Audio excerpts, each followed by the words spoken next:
make it 3. Going for the St. Louis now. Oh, no. Son of a bitch. You get your 2? Yeah. Welcome back to the channel, everyone. Thotgor here, of course.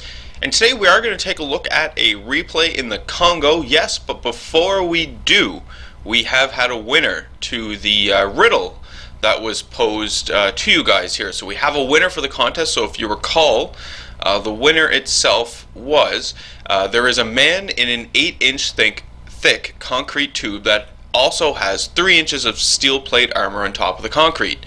In the cube is a table, a mirror, a pack of matches, a saw, a candle, and a pitcher of water. How does he get out?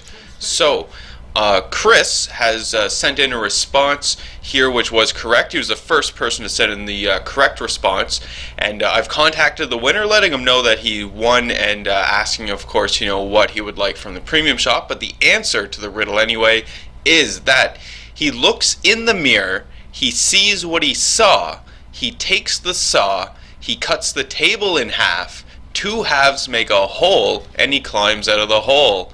Yes.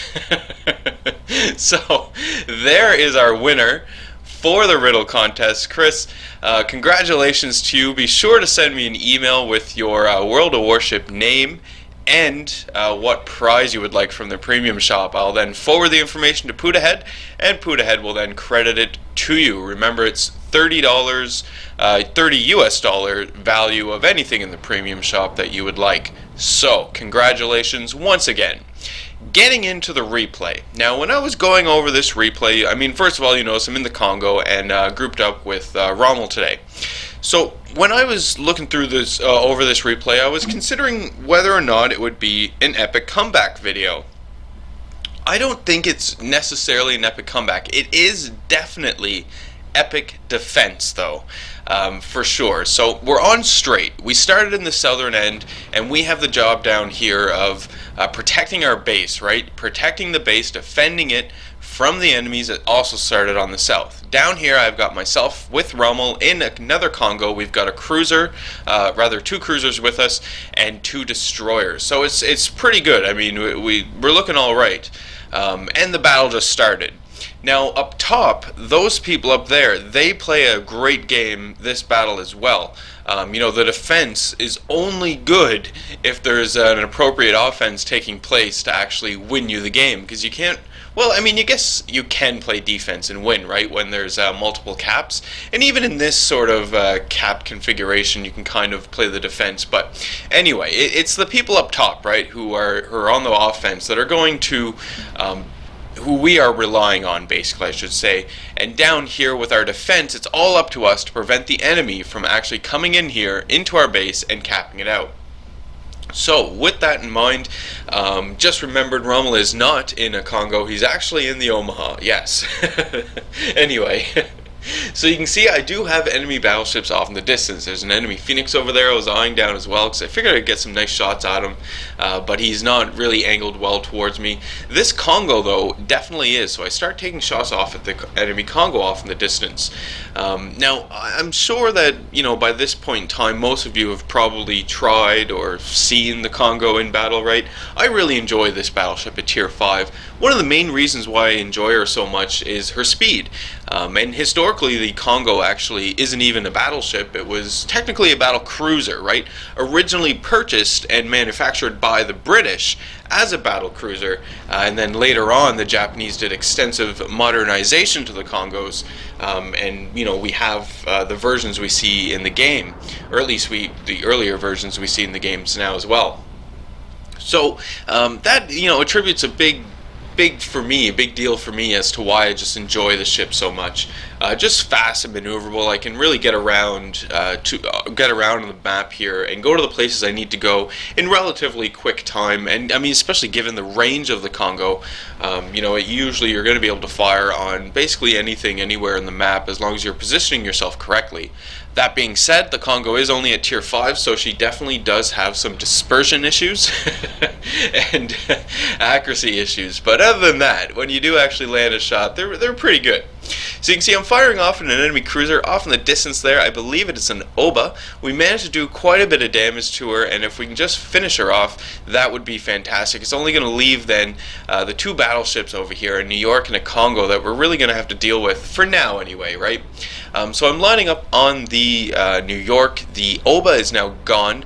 One of our allies managed to take out the Oba, so fantastic. Good job by that guy. And now we're really going to start focusing on the two battleships here, while keeping in mind there is an enemy aircraft carrier about, right? And this enemy aircraft carrier just kept sending in the one dive bomber squadron at us all game. It was really quite great. It also turned out well for us, just considering that, you know, Rommel was in the Omaha, and has the Omaha has some great AA on her. The AA on the Congo isn't too bad either at tier 5, but you know, not to the level of a tier 5 Omaha with the final hull on her, which does give more AA. Obviously, you do lose some of your main batteries, but whatever. Anyway, shots go out into the New York, and you can see that now I'm turning away because the New York did fire back at me, and there we can see the shots coming in. My shots go in, do a bit of damage to him. That's not too bad. No citadels though, but we do see this enemy destroyer right here, right? So we are going to have to do something about this guy. Now on top of the enemy destroyer, we also have this Karlsruhe that's coming in here as well. So we need to start kind of taking these guys out fairly quickly here. So I'm going to line up my bow guns on the Karlsruhe. I'm going to turn away from the destroyer, right? I don't necessarily want to continue forward and get killed, but you can see that Rommel, yes, managed to launch torpedoes and took out that destroyer. So fantastic. The destroyer is gone. We don't need to worry about him. Now it's just this Karlsruhe that's in our immediate vicinity that we're going to have to deal with, and then we can go back to the enemy battleships, because those enemy battleships are still over there. What I've been doing against the enemy battleships, and this is the first time that I've had to do it because I had to turn away from them, was basically I'm always trying to keep my bow or my stern at the enemy battleships to limit the amount of shots that they can get off at me. The enemy Karlsruhe is still around, but I'm hoping, and we're, you know, obviously communicating with Rommel here, that he's going to be focusing on the Karlsruhe, and then I can go back to the battleships. But the Karlsruhe is still there. He managed to set me on fire. A bit of an irritant here. So now I'm going to just try and swing my guns around while still trying to maintain, you know, bow onto those battleships, because I really don't want to give them a good broadside and have them citadel me. That would be fairly tragic. As the Karlsruhe is turning away, we can see an enemy Cleveland pop up, right? So the enemy Cleveland now as well is becoming a fairly big threat, especially this close. He can really just start, you know, hammering away at my Congo, setting me on fire, and before you know it, I will burn to death. So we're going to have to switch over to the Cleveland here, leaving the Karlsruhe to live a few more minutes here anyway. Keeping in mind though, we still have enemy battleships in front of us, right? So I'm still going to be trying to angle myself against them, although I'm not doing so that great of a job at this point in time, right? Because you can see on the mini map that how my ship is orientated versus the enemy ships. I've got pretty good broadside given to them at this point in time anyway. So we get a nice citadel on the enemy Cleveland. That's not too bad. If we can just finish off this guy, that would be fantastic. I was hoping that those shots would end up doing it, but yeah, they don't actually get a nice, or rather land nicely on the Cleveland there, so I didn't do a whole bunch of damage. Here comes the enemy dive bomber squadron. Once again, we still have the enemy Phoenix up. We can see him around there, and we still have one enemy battleship remaining. One of my destroyers down here managed to take out the enemy New York, so congratulations to that guy and that player. However, I do think he paid with his life. So enemy Congo is right next to me now, right? This was a bit of a surprise. I did manage to finish off the Cleveland, so that's not too bad at all. In terms of my hit points remaining, I'm at about half, so not doing too bad. And you can see that the enemy Congo immediately starts to angle against me as well. I mean, I'm turning away from this guy as hard as I can, shoot off my bow guns, and then I'm just going to give him my stern at this point in time, because I don't want to just go broadside for broadside with this Congo, right? He's on basically full health, and I'm on half health, so I need to play this a little safe, a little more cautious here than just going broadside to broadside with the enemy Congo. So I do manage to pull off the maneuver here, and I didn't actually lose as many hit points as I figured. I really thought that when I saw that Congo and we were basically broadside on to each other, that it was all over for me. So I'm just going to cruise away, sail away from this guy, and then this enemy Congo here is making the mistake, right? Well, I guess he kind of has to, unless he wants to drive into the edge of the map, but he's making the mistake of giving me a good broadside. Granted, I'm not able to fire off my bow guns at this point in time, but I still do have the rear guns, and the bow guns are coming around. So once the bow guns come around, I can take a shot off with those guns, and then turn back out of that shot, and give the stern of my ship again to the Congo, right? So at this point in time in the battle as well, you'll notice that it's only Rommel and I down here to defend the base. That's all we've got. Granted, we do still have an enemy Congo to take out. There is still the enemy Phoenix around as well. The Karlsruhe, I'm fairly sure, is gone at this point in time, but it's still a pretty hard defense here, right? I know that, 2v2 basically, and that's sort of why I struggled with whether or not this would be an epic comeback video. Definitely epic defense, but I don't think it's epic comeback. But anyway, struggled with this, and we're gonna call it epic defense, I suppose. But you can see I'm putting shots into the Congo, and the Congo is making mistakes now as well, the enemy Congo. He's starting to fire on Rommel, right? Trying to get Rommel gone. Now, I probably would have done the same thing myself. Probably thinking that I just need to land one or two nice shots on that Omaha and it's gone, right? And that's probably what's going through the enemy Congo's mind. But fortunately for us, enemy Congo doesn't land that many shots on Rommel, and Rommel is able to avoid a lot of those shots, and by doing so, the enemy Congo shots are just basically wasted, and it gives me the opportunity to start putting more shots into the Congo. I'm moving, by a little island here, so I don't necessarily have the shots on the Congo because the island would have just taken the shots. So I do end up putting some shots off into the Phoenix, not really expecting a whole lot from those shots because they were hastily aimed, and I didn't really lead the target enough. You can see, in fact, I managed to miss the enemy Phoenix, right? So it's basically the same thing that the enemy Congo is doing with the Omaha, with Rommel right now. So turning back around, we're going to chase down this enemy Congo, try and get him gone. And in order to do this, I'm just going to go bow on to him, right? We're just going to stay bow on, present as small a target as possible to the enemy battleship, and hope that we can just get a little more damage done to him. Because at this point in time, we have done a bit of damage to this enemy Congo. You can see he definitely is no longer on full health, so that is excellent. Enemy Phoenix pops up once again, and he's giving me a good broadside, and it looks like those shots are pretty good, so I'm hoping that that's going to actually hit him and take him out. Yeah, it hits him. Does a bit of damage, but doesn't actually end up taking him out. So, yeah, that's kind of sucks, right? We can see the damage it did was basically an over-penetration shot. So probably one of those like 1,020 damage rolls or something like that, right? Anyway, we got to continue to focus on the enemy ships here. So I'm going to switch back over to the Congo. The Congo is really the bigger threat here. I do have Rommel with me, right? So if Rommel can start maybe focusing on the enemy Phoenix, then we can get that guy gone and then take down the enemy Congo together. While all of this is going on, we do have an allied aircraft carrier. Now, our allied aircraft carrier was providing support to the north, which was probably a pretty good idea, because if you do glance at the minimap there, you can see in the north, my allied ships up there have basically done it, right? They basically took out the majority of the enemy ships up there and are pushing into the enemy cap at this point in time. So that's pretty fantastic. Down here, our defense is going pretty good. I mean, it is a little iffy whether or not we're going to be able to hold on here, right?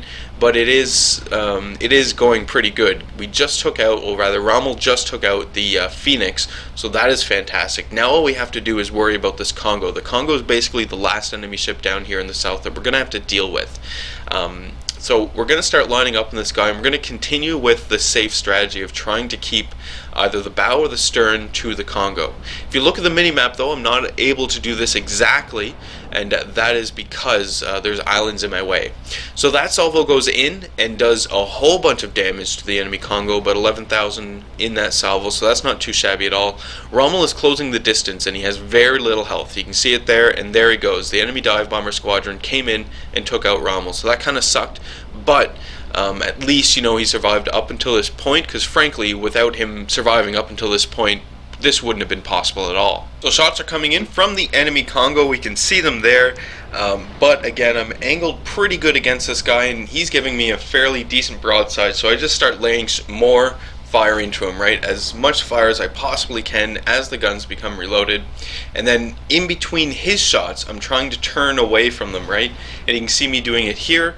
And now that we know that he's just fired, my guns are going to reload before his. I can start turning in to get my bow guns onto target and just maximize the amount of fire that I'm able to put into this Congo to get him gone, while limiting the damage that I'm going to take from the enemy Congo. So you can see his bow guns have fired, turning away from them again. Those shots that he got on me, though, that was a pretty good salvo, did a bit of damage, but I do manage to do some, pretty good returning damage to him as well. I don't have any more heals remaining, right? So the hit points I have are the hit points I'm going to end the game with, and it's just a matter of whether or not I'm going to survive.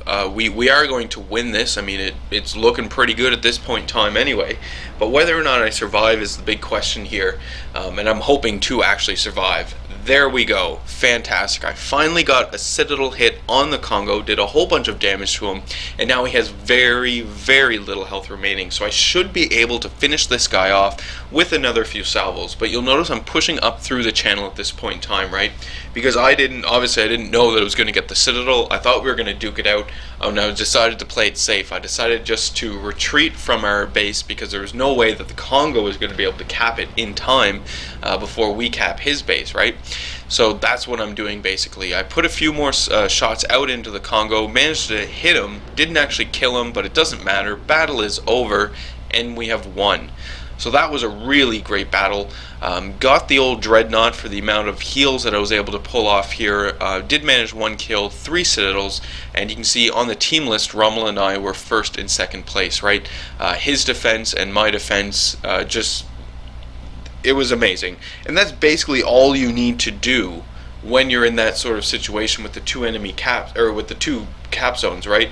Let the people who are attacking the enemy base, let them attack, and then if you're playing the defense, all you have to do is stall the enemy. You don't even necessarily have to prevent them from capping, just stall them so that you can cap it out first, right?